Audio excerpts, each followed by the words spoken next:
Hi friends, నేనటి వీడియోకి continue video అయితే ఇది. దీనికి ఫుల్ ఇంజన్ అయితే ఓపెన్ చేస్తున్నాం హోండా షైన్ బైక్కి. మనం ఇప్పుడు ప్రజెంట్ అయితే మ్యాగ్నెట్ అయితే ఓపెన్ చేయడం అయితే జరుగుతుంది.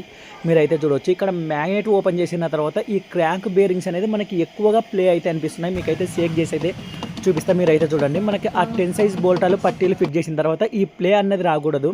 ఆ ప్లే ఎందుకు అంతలా వచ్చింది ఏంటి అన్నది ఫిట్టింగ్లో అయితే చూపిస్తాం. ఇప్పుడు క్లచ్ ప్లేట్ల అసెంబ్లీ అన్నీ అయితే ఓపెన్ చేసుకోవడం అయితే జరుగుతుంది. దీనికి క్రాంక్ కూడా మనకి సైడ్ షేక్ ఎక్కువగా ఉంది, స్ట్రైట్ షేక్ కంటే సైడ్ షేక్ ఎక్కువగా ఉంది. అలాగే క్రాంక్ బేరింగ్ల సౌండ్ కూడా మనకి బాగా వినిపిస్తుంది బైక్ రన్నింగ్లో ఉన్నప్పుడు. అందుకని ఫుల్ ఇంజన్ అయితే దీనికి చేయడం అయితే జరుగుతుంది. క్లచ్ బెల్ షేక్ ఉందా అని చెక్ చేస్తే లైట్గా అయితే షేక్ ఉంది. అలాగే ఆయిల్ జాలి అయితే చూడండి పూర్తిగా డస్ట్తో అయితే నిండిపోయింది. ఇలా ఉందంటే కంపల్సరీ బైక్ ఓవర్ హీట్ అవ్వడం, ర్యాక్ రమ్స్ పోవడం అవన్నీ అయితే జరుగుతాయి. మనం ఫుల్ ఇంజన్ అయితే ఓపెన్ చేసాం. మీరు అయితే చూడొచ్చు, క్రాంక్ షేక్ అయితే ఉందని చెప్పాను కదా.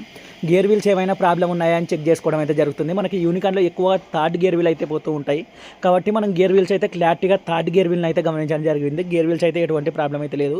ఫిట్టింగ్ వీడియోతో మీ ముందుకు వస్తాం ఫ్రెండ్స్.